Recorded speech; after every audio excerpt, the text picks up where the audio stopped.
Pour cette première de 2024, pas d'introduction débile à la con surjouée, mais juste l'envie de vous souhaiter une excellente année 2024. Oh, salut toi, bonne année, bonne santé, le meilleur en santé, en argent, en amour de chaque projet. Oh, salut toi, bonne année, bonne santé, bisous à tes enfants. Et puis aussi, surtout, de magnifiques lectures, hein, que ce soit une belle continuité. Oh, salut toi, bonne année, bonne santé, et des récits qui vont vous emporter un peu partout. Hein. Oh, bonne année, bonne santé, pas trop content de te voir toi. Et aussi vous lancez, mais qu'est-ce que j'ai fait pendant les fêtes? Vous avez lu dans le titre, hein, j'ai lu plus de 3 000 pages. On en parle tout de suite après l'intro.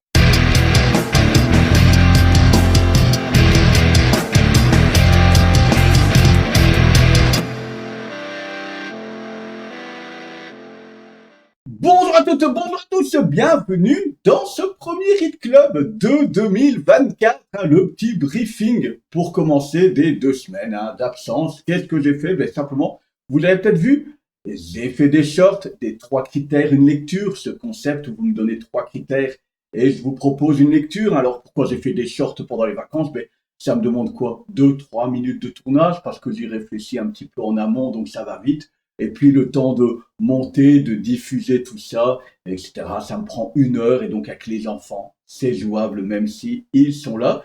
J'ai aussi vu, hein, il y a un petit short d'une quinzaine de secondes si vous voulez voir tout ça un peu plus en détail. Et oui, j'ai un petit peu habillé tout ça avec ma cover blanche là, de Special Strange, mon grand format du château des animaux qui est impossible à caser dans une bibliothèque. Hein. C'est trop grand, c'est trop long, peu importe, ça rentre pas. Et puis avec quelques images là, de Juliette Amadis que j'ai mis justement dans la description de ce short. Il y a des liens, mon petit spawn. Et là, on le voit pas, on le voit quand je tourne des shorts, mais il y a mon Mutafukaz 1886. Voilà un petit peu. Ce que j'ai fait aussi à côté, c'est lire, lire et lire, hein, parce que c'est dégueulasse. Les enfants, eux, ils jouent avec leurs cadeaux de Noël et en Belgique, il y a eu Saint-Nicolas un petit peu avant. Donc voilà, j'ai pu beaucoup en profiter pour lire tout ça. Et combien? J'ai lu plus de 3 000 pages. 3 090 pour être exact, oui, je les ai totalisés. Alors, c'était pas une option, hein, c'était pas un plan sur la comète, c'était pas un challenge. Je dis souvent, moi, aux gens que je lis au moins 1 000 pages par semaine, et en fait, je les ai empilés là sur mon bureau pour voir de quoi j'allais un petit peu vous parler.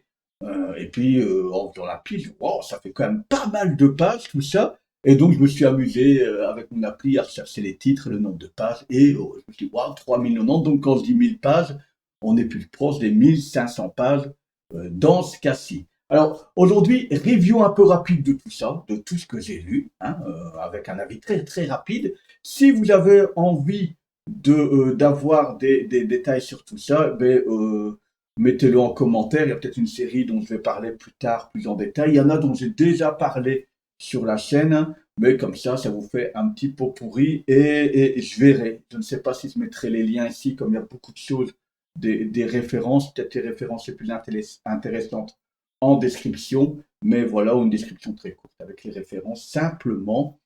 Ça, là. Alors, on va démarrer cette vidéo par les mensuels, hein, du style, j'ai lu les 2 derniers tomes, ça c'est le dernier en couverture spéciale, j'adorais, je la trouvais plus belle, donc pour une fois, j'ai payé un peu plus cher pour cette couverture.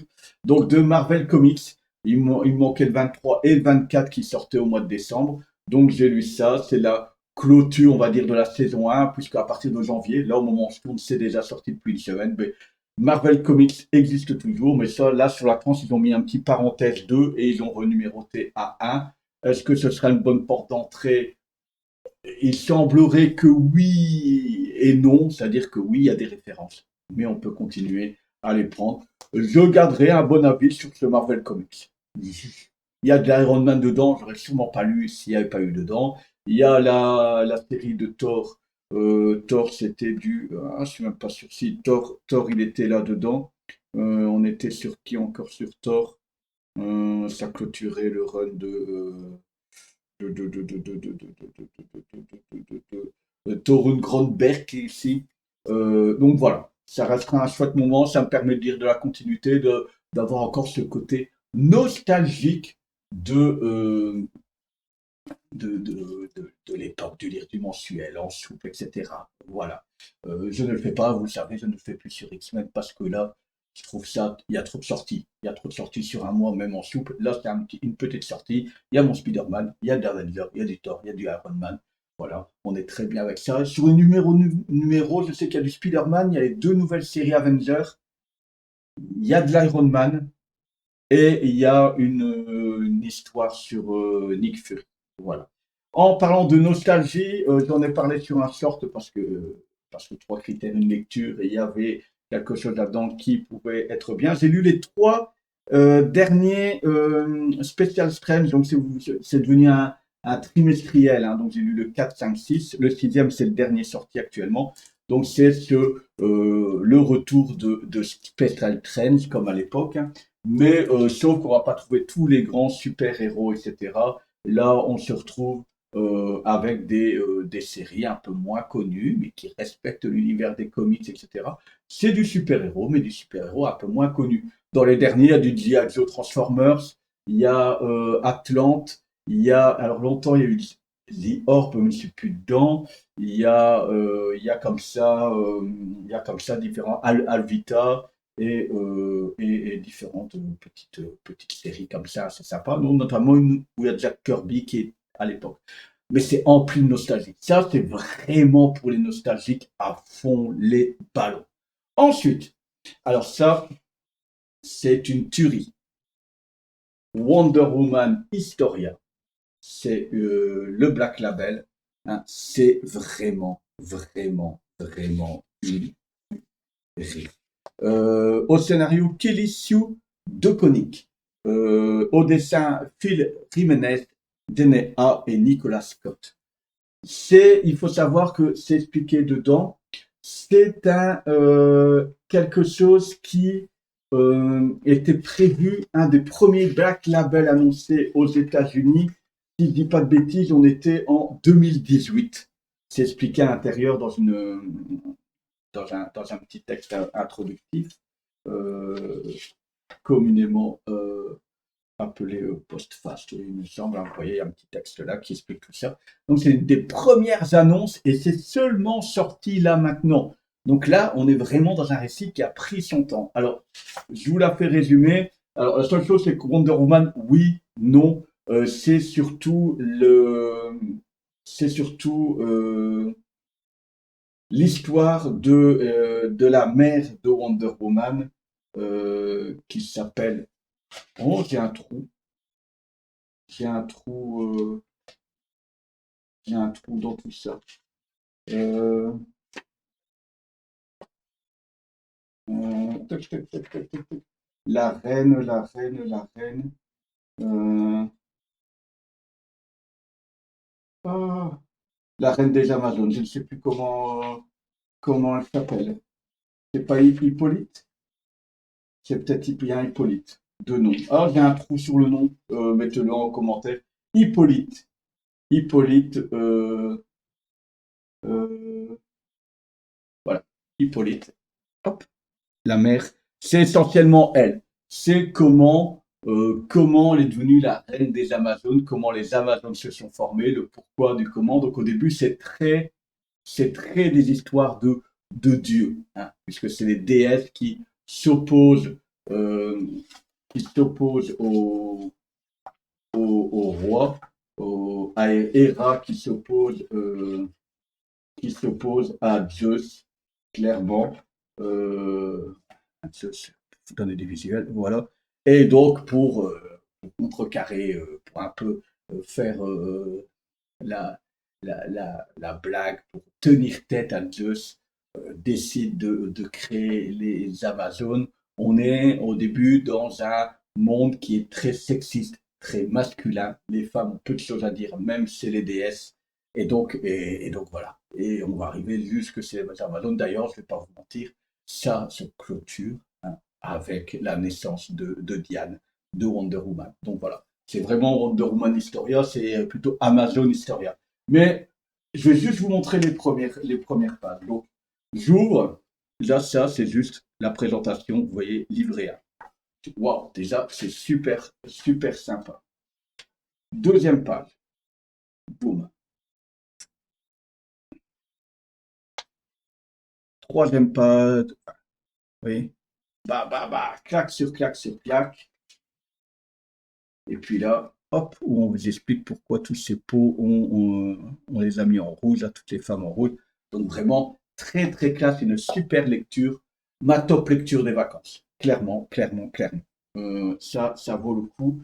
248 pages de pur bonheur. Moi, je suis pas très, pour vous dire, je suis pas très Wonder Woman, l'univers de Wonder Woman, j'ai eu quelques runs, mais c'est pas ce que je préfère. Et des récits purement historiques, c'est pas trop ma tasse de thé. Et là, j'ai vraiment été très, très chouette dedans.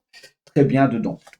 Ensuite, ben, on va pas y revenir des lustres, hein, il y avait l'intégrale 11 d'Invincible. La deuxième va sortir ici en mars, avril, mai, là, avant le mois de juin, c'est sorti. Ça clôturera, les 12 intégrales clôtureront l'intégralité de l'histoire d'Invincible.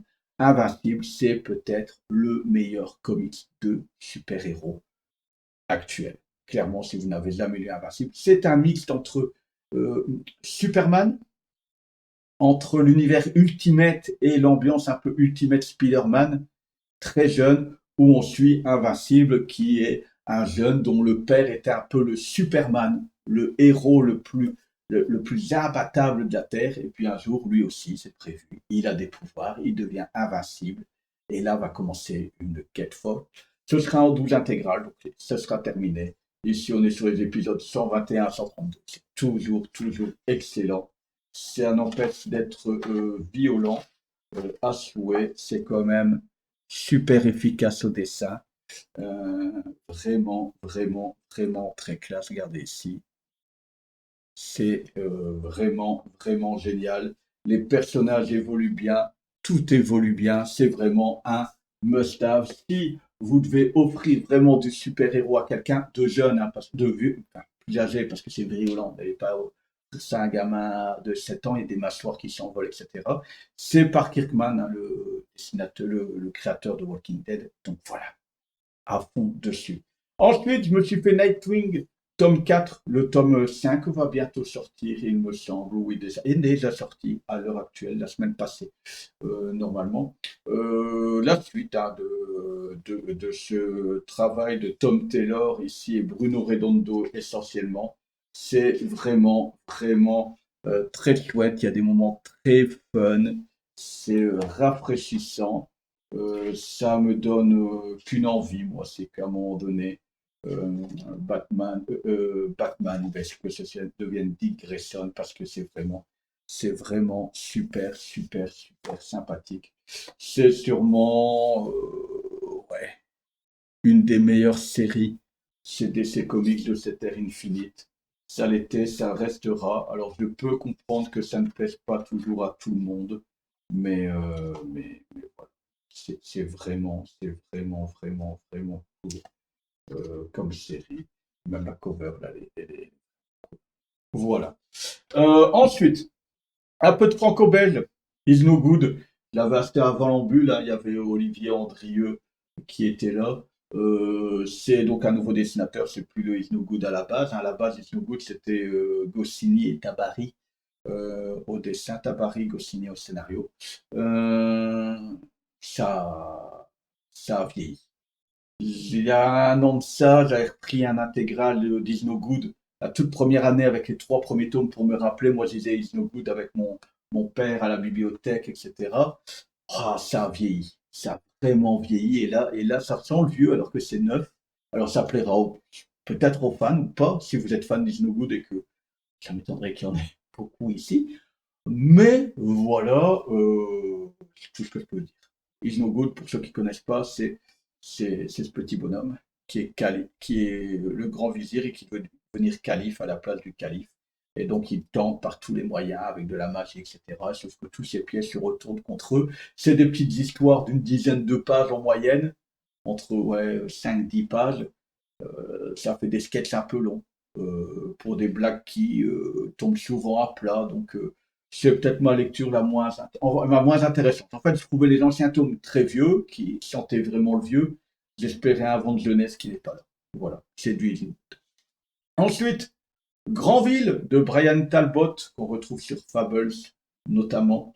Granville, on est dans une, est-ce qu'on peut dire, dans une uchronie, on est en tout cas sur un truc un peu steampunk, où il y a une haine entre les Anglais et les Français, clairement. Et puis, Granville, on suit ce personnage-là, qui est là, euh, qui, le détective Lebrock, voilà, le détective Lebrock, qui en fait est un Anglais qui débarque à Paris, un Paris qui est un peu steampunk euh, dans le look, hein, et un peu steampunk dans le look, et il y a un Anglais, un scientifique anglais qui s'est fait, euh, qui s'est fait assassiner. Et il va mener l'enquête sur cet assassinat au sein de Londres. Donc, vous voyez, steampunk. Hop. Alors, c'est clairement dit dedans. Il y a d'inspiration un peu, on retrouve un peu de Black Cat dedans. Euh, c'est classe. C'est vraiment très classe. Au dessin, ça plaira moins. C'est des personnages animaliers, c'est des choses comme ça. Ça n'hésite pas à être violent, à être clairement violent, à être clairement dur. Je pense que c'est des animaux que voilà. Hein, là, on a par exemple une petite oreille coupée. Euh, c'est vraiment très cool. Moi, il y a encore 3 tomes. Alors, je ne sais plus si ça va se terminer en 4 ou 5 tomes, mais, euh, mais c'est vraiment très, très classe. Euh, il y a toute une explication derrière de ces inspirations, etc. Moi, j'ai retenu Black Cat parce que quand je l'ai lu, je me suis dit, ah, c'est du Black Cat. Si vous aimez Black Cat, vous adorerez ce Granville. Vraiment conseillé. La bonne surprise. Moi, je l'ai un peu pris en découverte parce que Brian Talbot était là à Valambule. Et donc, pour le faire aussi dédicacer, et du coup, découvrir cet univers où j'en entendais du grand bien. Hein, mais c'est le cas. C'est vraiment le cas. Ensuite, j'ai lu les 2 tomes de Wildcats Origin, hein, cette série des années 90, de l'époque où Jim Lee quitte Marvel avec les Todd McFarlane, etc., pour créer Image, et lui créera Wildcat. Wildcat, c'est quoi? Il y a eu un combat entre les démonites et les chérubines, 2 espèces ennemies extraterrestres qui sont venues se battre sur Terre. Il y a eu un peu un statu quo, mais il reste quand même des démonites et des chérubines. Et en fait, les Wildcats, une bonne partie sont des gens, des super-héros qui ont des gènes chérubines voilà, par mélange génétique, et qui vont protéger un petit peu la Terre face aux démonites. Alors ça sent les années 90 à plein pot, où il n'y a pas de grand scénario. Très souvent, on vous met des relations entre des personnages, vous dites mais c'est pas lu ça, c'est pas expliqué. Non, il faut accepter que ces personnages ont une relation amoureuse, d'ennemis, amis ennemis, où on était des anciens amis, etc. C'est expliqué via des dialogues, hein, mais vraiment, c'est pas le principal. On sent qu'à l'époque, il n'y avait pas grands scénaristes. Alors, vous inquiétez pas, le premier, je ne sais pas pourquoi l'épisode, je pense que c'est un épisode 0, numéroté de mémoire, il a un petit peu des points noirs comme ça dedans, un peu à l'ancienne, et puis sur les suivants, ça se simplifie, mais voilà. Les, les femmes plantureuses, etc. Vraiment des super dessins. C'est bon pour les gens qui sentent bon les années 90. Alors, il y avait un crossover avec Cyberforce. Cyberforce qu'on retrouve chez, chez nos amis Oh, j'ai eu la même blague. J'ai dit, Black and White la dernière fois, mais c'est pas Black and White. C'est. Je l'ai plus. Cyberforce, c'est, hop, je vais réavoir la blague. Je vais réavoir la blague. Et j'ai le logo, hein, je vous parle là. euh, je vous parle là et je l'ai en visuel. En plus, ce logo.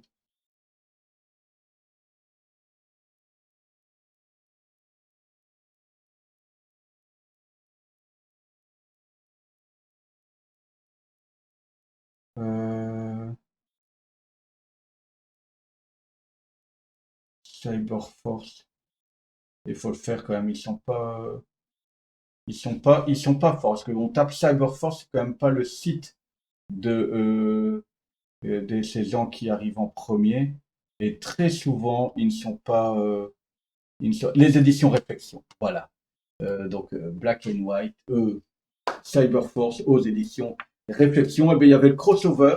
Ça avait d'ailleurs retardé un petit peu le tome 2 de Cyberforce parce que comme Urban rechopait les droits de Wildcat. Et bien en fait, chez Réflexion et Cyberforce tome 2, on a les épisodes de Wildcat qui étaient dedans, qui formaient le crossover. Et là, on a l'inverse. Donc moi qui ai acheté le tome 1 là et le tome 2 de, euh, de ces réflexions, et je pense même que, je ne sais pas vérifié, mais je pense même que finalement, tout ce que j'ai ces réflexions est en fait dedans, quasiment à coup sûr. D'ailleurs, ça fait drôle parce que ce crossover est arrivé très vite, puisque le prologue est sur Wildcat 5, numéro 5, et ça démarre quasiment à Cyberforce 2. Ça me paraît bizarre, ça. Ça me paraît loin, mais une deuxième série. Donc voilà. Le crossover est arrivé très très très vite, mais c'est excellent. Si vous kiffez les années 90, il faut vraiment, vraiment, vraiment profiter de ces Wildcats. Il y a un troisième tome qui est sorti aussi, je ne l'ai pas encore acheté celui-là. Comme ça, vous savez tout. Ensuite, ben, j'ai lu Les Indomptés de Lucky Luke. C'est du Lucky Luke. C'est du Lucky Luke à l'ancienne. Lucky Luke se retrouve avec deux mioches sur les bras, donc les deux mioches qui sont là, dont le frère a disparu. Et donc ça amène une histoire vraiment, vraiment plus longue. C'est une inspiration un peu des premiers Lucky Luke dans le dessin. Un Lucky Luke un peu moins fin, un peu moins fin, mais c'est vraiment du Lucky Luke avec les danseuses, etc. C'est du Lucky Luke un peu classique, c'est voulu. Donc ça ronronne. Il n'y a pas de surprise dans le scénario, hein. Il y en a rarement quand même dans les Lucky Luke. Il y a juste oser maintenant, parce que ce personnage-là, le petit frère de la famille, le plus jeune des garçons, est un peu bébête, un peu niais. On le sent même un peu handicapé, hein, un peu retardé mentalement. Euh, il parle comme un gamin, mon fils qui a 4 ans, ben, il parle mieux que lui, il parle comme un gamin de 2 ans, comme ça, par mot, de temps en temps. Fusillable, voilà. Il est un peu bébête, il est présenté comme ça, et ça aura son importance. Voilà. Mais je trouvais ça fort de d'oser et l'afficher comme ça, parce que là, comme je parle en disant qu'il est un peu bébête, c'est soft par rapport aux mots qu'ils utilisent pour le décrire à l'intérieur. Et donc j'étais surpris qu'en 2024 ce soit passé. Tant mieux, hein, j'ai envie de dire, parce que c'est du dialogue d'époque, des cow-boys, etc. Mais, mais je suis étonné, agréablement étonné, surpris. C'est agréablement, mais surpris. Ils ont osé et ça passe. C'est un Lucky Luke classique. Si vous aimez du Lucky Luke, je pense que ça peut vous faire plaisir. C'est bon, c'est sympa. Ensuite, alors là, mais parce que Invisible Kingdom, ça c'est le tome 3. Alors il faut savoir que pendant ces vacances, j'avais déjà lu le tome 1 et le tome 2, j'en avais fait une vidéo sur la chaîne, il y a plus d'un an. C'était quasiment au début de la chaîne. Qu'est-ce qui se passait? Le tome 3 était sorti, mais c'était pas encore. Il y avait d'autres priorités. même si c'est quand même sympathique. Et puis en fait, en 3 critères, une lecture, j'avais racheté le tome 3, voilà que 3 critères, une lecture, il y a des critères proposés qui me font penser à ça. Pour bien en parler, et pour profiter de ce tome 3, j'ai relu le tome 1 et le tome 2. Je vais avoir la même blague pour Bitterroot, pour We Only Find Them When They're Dead, et pour ici, je l'ai trouvé par Something is Killing the Children. Je dois m'amuser à lire les 2 premiers tomes parce que j'ai sûrement oublié quelque chose. Invisible Kingdom, c'est cool, c'est décidé par Christian Ward. Christian Ward, il a dessiné, je vous ai présenté Aquaman Andromeda, c'est dessiné par ce gars-là. D'ailleurs, dans les dessins, on le sent clairement. Vous avez ce même ton de dessin qui colle les super bien au mode, je trouvais, aquatique d'Aquaman, qui va super bien Invisible Kingdom. Invisible Kingdom, c'est quoi? C'est 2 personnages. Le capitaine Griggs qui travaille sur un transporteur de colis interplanétaire, comme je dis dans mon hasard, un peu Amazon, comme je dis sur ce short. Et à côté, il y a Bless. Bless, c'est une jeune femme qui rentre dans un ordre qui s'appelle la renonciation, qui est totalement à l'opposé de cette société de consommation, veut renier tout ce côté-là matériel. Et je trouve que ces 2 héroïnes vont être mêlées, vont tomber le nez sur un complot qui lie les deux. Hein. C'est-à-dire que cette société de consommation et, cette secte de la renonciation, ben, en fait, ils communiquent et se partagent du pognon ensemble. Ça va les amener dans un grand space opéra, il y aura des pirates galactiques, etc. C'est vraiment très sympa. C'est bon plus. Hein. C'est pas le truc, dans 20 ans, on n'en reparlera pas. Hein. Il y a beaucoup de gens qui ne connaissent sûrement pas. Mais si vous cherchez un petit truc un peu space opéra en 3 tomes, ça se finit, c'est clôturé, c'est 3 tomes de 17 €. Ben, foncez là-dessus, ça pourrait vraiment vous plaire. Vraiment, vraiment, vraiment. C'est vraiment assez sympathique. Ensuite, j'ai lu Les Gardiens du Globe. J'ai mis la main là-dessus, je vous en ai parlé, dans une bourse aux livres. Je ne comptais pas spécialement l'acheter. C'est une série dérivée d'Invincible. Alors, il est marqué Kirkman, mais au scénario, il n'y a pas de Kirkman du tout. C'est plutôt sur une idée de Kirkman, puisque au scénario... Ah, c'est au scénario, j'ai dit une bêtise. Sur le premier livre, il y a Robert Kirkman qui est là. C'est sur le deuxième alors où je me suis dit, ben, il n'y a pas du tout. Non, au deuxième, non. C'est Philester. Il y a 2 histoires en six parties, en 6 issues américaines là-dessus. Euh, voilà. C'est Invincible, c'est excellent. Là, c'est bon. C'est une série dérivée avec des personnages dérivés. Les conclusions des 2 histoires, c'est un peu, hop, voilà, on a réglé l'affaire en 2 coups de cuillère à peau. On trouve une pirouette scénaristique les 2 fois pour y arriver. C'est un peu bof sur la fin, mais ça reste un très chouette moment. Dans le dessin, c'est peu plus,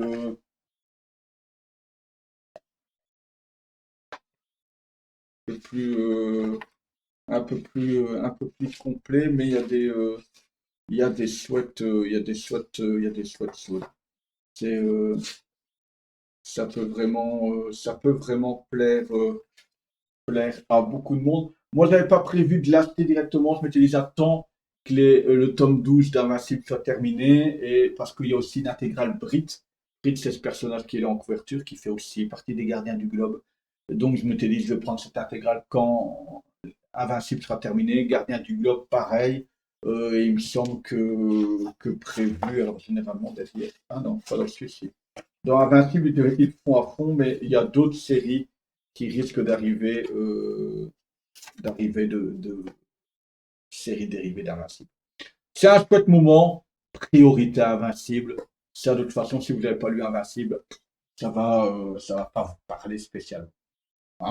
Ça doit un petit peu sur la nostalgie d'Invincible. Ensuite, Wanted, portrait de sang. On suit 2 personnages.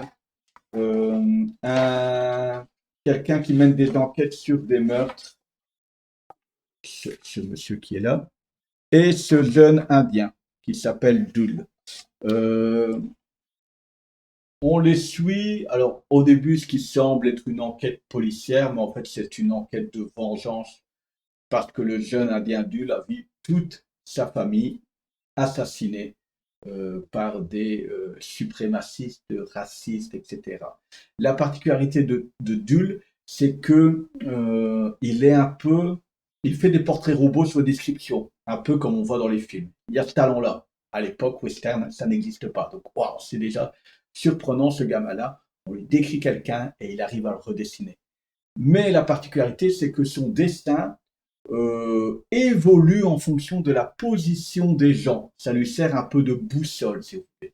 Et c'est un petit côté comme ça mystique. C'est un gamin qui sait se battre. Les deux sont des killers. Il rencontre forcément les ennemis chargés de la vengeance. C'est des killers. C'est des vrais méchants. Il y a cette chasseuse de primes qui va les rejoindre. C'est une vraie méchante. C'est du truc bam bam bam. Il n'y a personne là-dedans qui est faible. C'est vraiment, ça y va. C'est un pur western avec matinée un peu de magie avec ce gamin-là. Il y a juste qu'après, dans le déroulement, c'est assez classique. C'est une histoire de vengeance dans un western. J'ai passé un super bon moment. Clairement, c'est chouette. Ça, c'est un de mes cadeaux de Noël. Voilà. Merci Gaëtan. Je ne t'ai pas encore parlé. Si tu regardes cette vidéo, c'est cool. Merci. Classique, mais très cool. J'ai passé vraiment un très bon moment.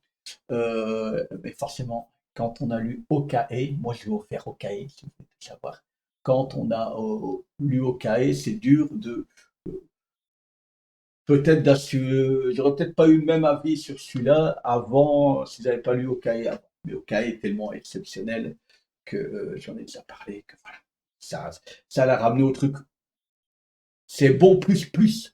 C'est quasiment, c'est très bien. C'est quasiment, ça aurait pu être parfait. Mais on a un tome. Hein, il y a aussi là-dessus, le premier, il y a 104 pages où Okai fait quasiment le double.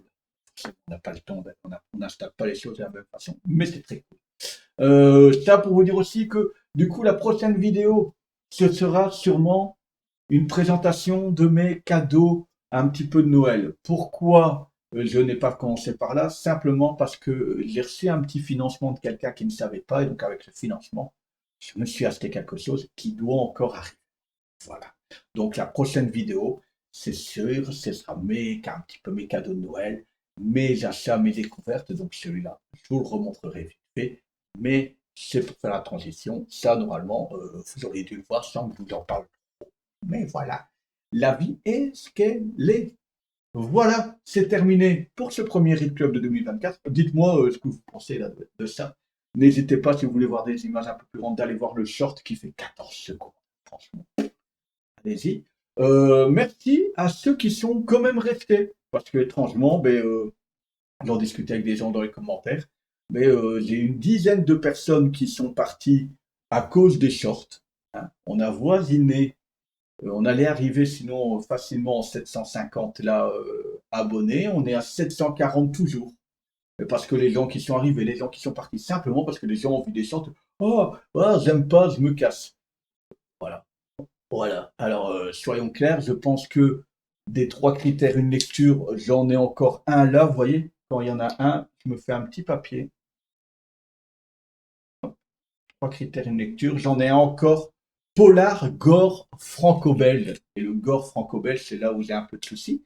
Donc voilà. Mais en tout cas, des trois critères, une lecture en short vont arriver plus facilement. D'ailleurs, si ici en dessous, vous avez envie de mettre trois critères pour moi essayer de trouver une lecture, c'est un petit jeu auquel on joue avec des abonnés. Il y a des abonnés qui me les donnent et eux-mêmes cherchent une lecture. Et c'est là que la personne qui a mis euh, Polar, Gore et Franco-Belge, c'est Grégor underscore geek 1100. Hein, on a échangé parce que lui aussi a du mal à trouver Gore et Franco-Belge. Et donc on est en train de jouer là un petit peu, c'est un petit challenge qui va peut-être trouver d'abord.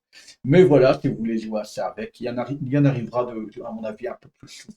Quand j'aurai les trois critères qui arriveront, j'en ferai du coup. Voilà. Mais ça se contentera sûrement de ça ou de temps en temps une petite vidéo pour vous montrer un dessin d'un peu plus proche ou une petite figurine ou quoi. Mais voilà. Voilà. En tout cas, merci pour ceux qui sont restés. Merci aux nouveaux. Hein.